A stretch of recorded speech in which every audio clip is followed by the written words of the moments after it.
May I stay here? Someone is following me. The millionaire almost didn't believe her, until a shadow appeared behind the glass. The lobby of the building was bright and quiet in the way places become at the end of a long workday. Glass walls reflected the city outside, where evening traffic moved slowly and the sky was already turning dark. The polished floor echoed softly with footsteps, and the air smelled faintly of coffee and cold air brought in each time the doors slid open. Adam Reynolds stood near the reception desk, scrolling through his phone, his jacket still on his shoulders. He had stayed later than planned, as usual, finishing a call that could not wait until morning. His reflection in the glass looked tired but composed, a man who was used to control, schedules, and predictable outcomes.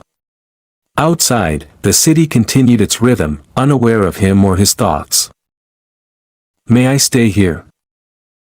The voice was so quiet that at first he thought he had imagined it. Adam looked up, irritation ready on his face, then stopped. A little girl stood a few steps away from him, close enough that he wondered how long she had been there. She was about 6 years old, blonde hair pulled back messily, blue eyes too serious for her age. She wore a simple blue school dress, slightly wrinkled, and a red backpack hung from her shoulders, heavy enough to pull her backward. Her hands were clenched around the straps as if letting go might cause something bad to happen. Before Adam could respond, she spoke again, even more softly. Someone is following me. The words landed oddly, without drama or panic, as if she were stating a fact she had already accepted. Adam straightened, his attention fully on her now. He glanced around the lobby, instinctively checking for an adult, a teacher, a parent rushing in with worry on their face. No one came. Who is following you? He asked, keeping his voice calm. The girl shook her head slightly. I don't know, she said. But he's been behind me since I left school. Adam frowned. The lobby was full of cameras, security guards were stationed nearby, and the entrance was monitored at all times. Everything about the place suggested safety. He told himself that children often misunderstood shadows, that fear could invent stories when a day had been long. You're safe here, he said carefully. Maybe you just felt scared. She didn't answer right away. Instead, her gaze drifted toward the glass wall that faced the street. Her grip on the backpack straps tightened, and her shoulders lifted slightly, as if she were bracing herself. Adam followed her gaze. Outside, among the reflections of passing cars and streetlights, something shifted. A darker shape moved closer to the glass, just enough to stand out from the rest. A man's silhouette, still and watching, his face obscured by shadow and glare. Adam's breath caught. In that moment, the lobby no longer felt bright or controlled. It felt exposed. The girl stepped closer to him without thinking, and for the first time since she had spoken, fear finally showed on her face. That's him, she whispered. Adam didn't look away from the glass. He reached for the security button beneath the desk, his hand steady despite the sudden rush of adrenaline. He realized then how close he had come to dismissing her, how easily he might have told her to go home, how different everything could have been if he had chosen not to listen. The doors remained closed, the glass holding firm between inside and outside, but Adam knew this moment had already crossed a line. Whatever happened next, neither of them would forget the instant when a quiet voice asked for help, and was finally believed. The seconds that followed felt stretched and unreal, as if the air itself had grown heavier. Adam kept his eyes on the glass wall, watching the dark shape outside shift slightly before stepping back into the blur of passing lights. The man did not try the door. He simply stood there long enough to be seen, then disappeared from view, leaving behind a sense of unease that lingered like a bad afterimage. Adam exhaled slowly and turned his attention back to the girl. She was standing so close to him now that her shoulder brushed his arm, her eyes wide and fixed on the spot where the silhouette had been. Her breathing was shallow, careful, as though she were afraid even that might give her away. "It's all right," Adam said, lowering his voice. "You're inside. He can't get to you." She nodded but did not relax. "He waits," she said quietly. "He always does." The certainty in her words made Adam pause. "How many times have you seen him?" he asked. She hesitated, counting silently on her fingers. "3, she answered. "Maybe 4. He stands near the school gate. Sometimes near the store. Today he followed me." Adam felt a tightening in his chest. He glanced toward the security desk and caught the attention of one of the guards, signaling subtly for him to come closer. Then he turned back to the girl. "What's your name?" he asked. "Lucy," she replied. "I'm Adam," he said. "Lucy, do you come through here often?" She shook her head. "No. But the door was open, and I didn't know where else to go." The answer carried more weight than it should have. Adam imagined her standing on the sidewalk, deciding in a few frightened seconds where safety might be, choosing this building because it looked bright and solid and guarded. He wondered how many other places she had passed that had not felt safe enough to enter. "Where is your mother?" he asked. "At work," Lucy said. "She finishes late.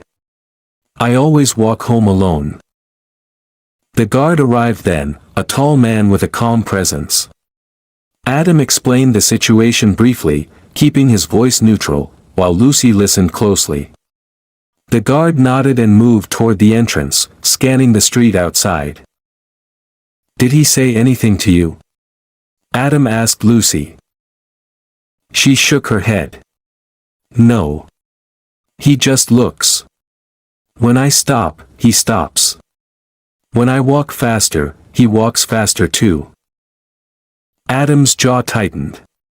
He was used to solving problems with data and logic, but this kind of danger did not announce itself clearly. It hid in patterns and instincts, in the quiet knowledge of a child who had learned to pay attention. "We're going to call the police," Adam said. "And we'll call your mom." Lucy's face paled slightly at the mention of her mother. "I don't want her to be mad," she said. "She won't be," Adam replied, though he did not know if that was true. "You did the right thing."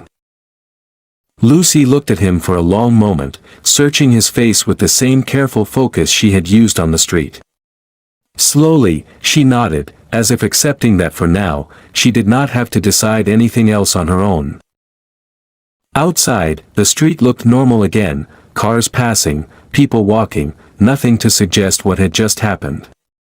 Inside, Adam felt acutely aware of how thin the line between safety and danger could be, and how close he had come to ignoring a quiet request that had carried far more weight than he had realized.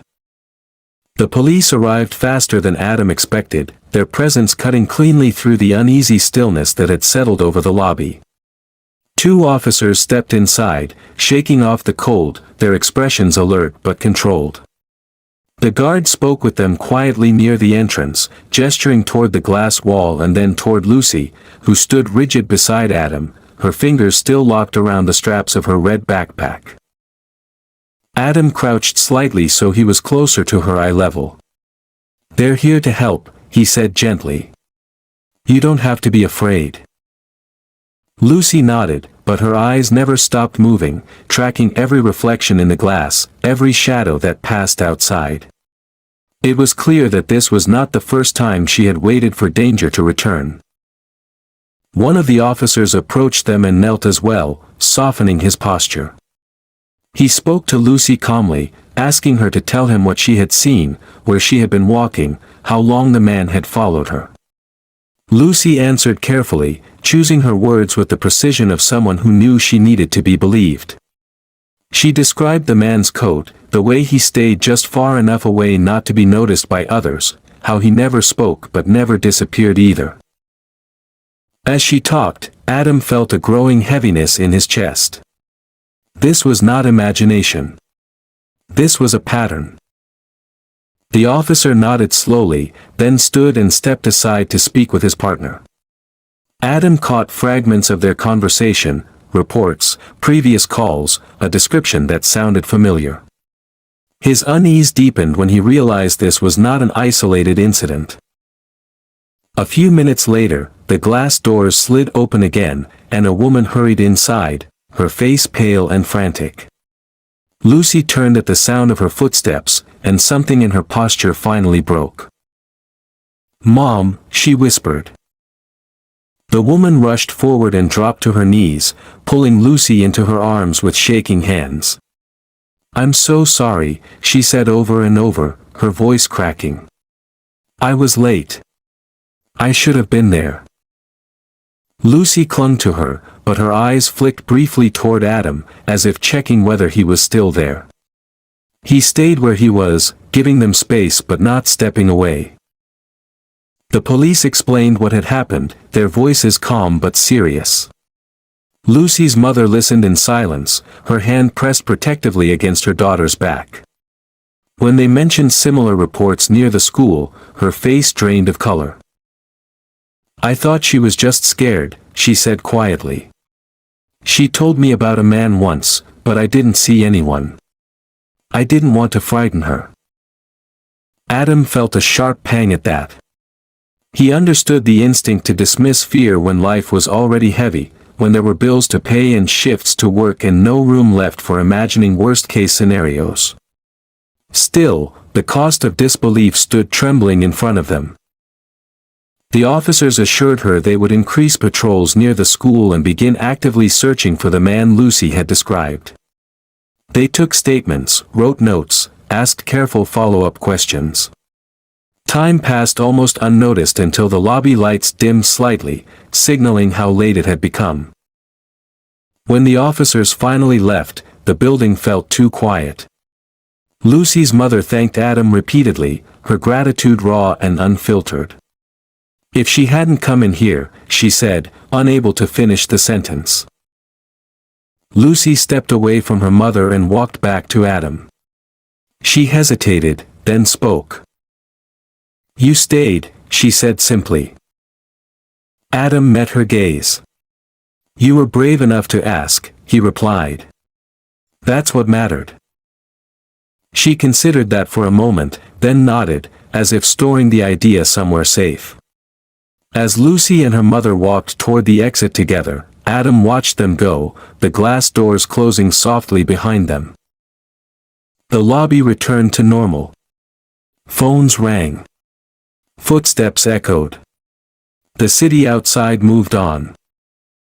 But Adam remained where he was, unsettled by how close the danger had come and how easily it might have been missed. He understood now that safety was not only about locks and cameras and systems. Sometimes it depended on a single decision, to stop, to listen, and to take a quiet voice seriously when it asked for help. That night did not end when the lobby doors closed behind Lucy and her mother. Adam left the building later than usual, but the city no longer felt familiar to him. The reflections in the glass, the movement of shadows between cars, the ordinary rhythm of people walking home all carried a new weight. For the first time in years, he found himself watching instead of moving forward, noticing details he had trained himself to ignore. Sleep did not come easily. When it finally did, it was shallow and restless, filled with fragmented images of a small figure standing alone behind glass, of a shadow that never quite disappeared. Adam woke before dawn with the strange certainty that the story was not finished, that what he had witnessed was only the visible edge of something much darker. The next morning, he called his assistant and canceled his early meetings without explanation. Instead, he drove toward the school Lucy had mentioned, parking across the street and sitting in his car longer than necessary. Children arrived in clusters, laughing, pushing one another, backpacks bouncing against their shoulders. Parents kissed foreheads and waved before turning away. It all looked normal, almost painfully so. Adam stayed anyway.